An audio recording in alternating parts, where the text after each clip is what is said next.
Hello everyone, I am नवीन कुमार। और एक company जो कि इंडिया की सबसे बड़ी कंपनी है मार्केट कैपिटलाइजेशन के अंदर में। ये कंपनी स्टॉक मार्केट की अभी गिरावट के अंदर में काफ़ी नीचे आती ही जा रही है। इसके पीछे मेन रीज़न क्या है? तो कंपनी जिसका आप लोग ऑलरेडी अंदाज़ा लगा चुके हैं, कंपनी का नाम है रिलायंस इंडस्ट्रीज़। इसका आज के दिन वैल्यू जो है 17 लाख करोड़ रुपए के आसपास में चल रही है। 1250 का स्टॉक प्राइस है। और इसके अगर हम लोग प्राइसेस को चेक करते हैं यहाँ पर, तो कंपनी का जो स्टॉक है धड़ल्ले से बस नीचे गिरता ही जा रहा है। अभी चार्ट को देखते हुए हम लोग क्या अंदाज़ा लगा पा रहे हैं? यहाँ पर मेनली जो है, यहाँ पर जो अगर चार्ट को चेक करते हैं तो ये टॉप से लगभग कितना नीचे आ चुका है? 22% के आसपास में नीचे आ चुका है। अब इसके पास में ये एक सपोर्ट लाइन है जो कि मल्टीपल सपोर्ट्स यहाँ पर ऑलरेडी स्टॉक ले चुका है, जो कि 1100 के आसपास में है। अब ये इतना नीचे ना आए, हो सकता है ना आए, बट द पॉइंट इज़ कि अगर आ जाता है तो हमें यहाँ पर खरीदना चाहिए। बाइंग तो बहुत अच्छी बनती है, बिकॉज सपोर्ट लेवल वहाँ पर बहुत अच्छा है। बिकॉज यहाँ के फंडामेंटल्स जो कंपनी के हैं उनके अंदर में कुछ खास फर्क यहाँ पर आया नहीं है, डिस्पाइट वन फर्क। यहाँ पर एक जो फर्क आया है वो ये है कि जो सितंबर का जो लेटेस्ट रिजल्ट आया है, इस रिजल्ट से जो एफ आई है उनको तो बहुत पहले पता चल गया था कि इस बार रिजल्ट जो है बहुत ख़राब आने वाले हैं, कुछ कुछ हालत के अंदर में ख़राब आने वाले हैं, जिसकी वजह से कम जो मार्केट का पी रेशियो वो बिगड़ेगा, जिसकी वजह से वो पहले ही सेल कर रहे हैं। This would be one of the factors despite those Russia relationships and Trump winning and all that.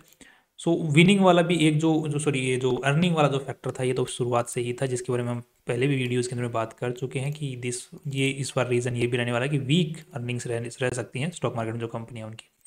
और ये भी देखने को मिल रहा है कि इसने पिछले साल के मुकाबले जो रेवेन्यू जनरेट किया है उसमें ज़्यादा खास फर्क नहीं है, बट स्टिल फर्क है।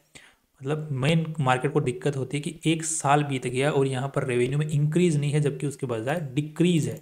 तो जो रेवेन्यू में इंक्रीज यहाँ पर था, राइट, हर जो क्वार्टर देखने को मिल रहा है वो इंक्रीज यहाँ पर देखने को नहीं मिल रहा, जबकि डिक्रीज देखने को मिल रहा है, बट सिग्निफिकेंट डिक्रीज नहीं है। बट जो इंक्रीज नहीं होता है उसको भी मार्केट एक नुकसान की तरह से लेता है। नेट प्रॉफिट्स को भी अगर चेक करते हैं तो यहाँ पर भी डिक्रीज देखने को मिल रहा है, not significant but still market doesn't accept all this things. अब ये होता गया, जब एक बार जब ये चीज़ होती है तब तो मार्केट फिर भी एक बार को झेल लेता है, बट जब सेकेंड टाइम ये चीज़ होती है, जैसे अभी सितंबर का रिजल्ट खराब है, अब अगर दिसंबर का रिजल्ट भी अगर खराब आता है एक्सपेक्टेशंस के मुकाबले और पिछले साल के दिसंबर के मुकाबले, तो फिर मार्केट इसको अच्छे से वैल्यू नहीं करता है। इस केस में क्या हो रहा है कि मार्केट ऑलरेडी गिर चुका है, जिसकी वजह से रिलायंस ऑलरेडी ड्रैग हो रहा है नीचे की तरफ में। तो अब इसमें बाइंग आ सकती है, बिकॉज ऑप्शंस यहाँ पर जो चार्ट जो बोल रहा है, अभी सिर्फ एक एक रिजल्ट अभी तक खराब आया है, सेकंड का अभी इतनी उम्मीद नहीं है कि वो खराब आएगा। जिसकी वजह से मार्केट में गिरावट की वजह से ये जो स्टॉक है नीचे आता ही जा रहा है। तो अब इसमें एक असली बाइंग कहाँ बन रही है? अब इसके अंदर जो मेन जो बाइंग बन रही है दैट इज, वो इस लेवल पर बन रही है कि आपने 1170 के आसपास में, 1170 50 1170 50 के आसपास में अगर मार्केट में आ जाता है तो एक अच्छी बाइंग इसमें बनना स्टार्ट हो सकती है। तो अगर किसी के पास में ये ऑलरेडी पड़ा हुआ है, जिन्होंने हाई पे खरीद रखा है, तो फर्स्ट एवरेजिंग यहाँ पर की जा सकती है। और जिनके पास में नहीं है उनको यहाँ पर जो न्यू बाइंग है वो इस स्टॉक के अंदर में की जा सकती है।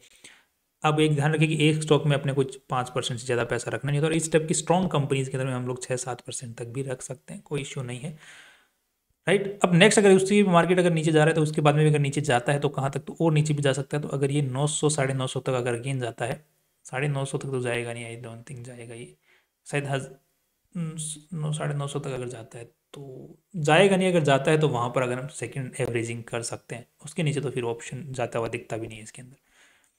इसकी फर्स्ट बाइंग जो है यहाँ पर 1170 से 1150 के बीच में हम लोग कर सकते हैं।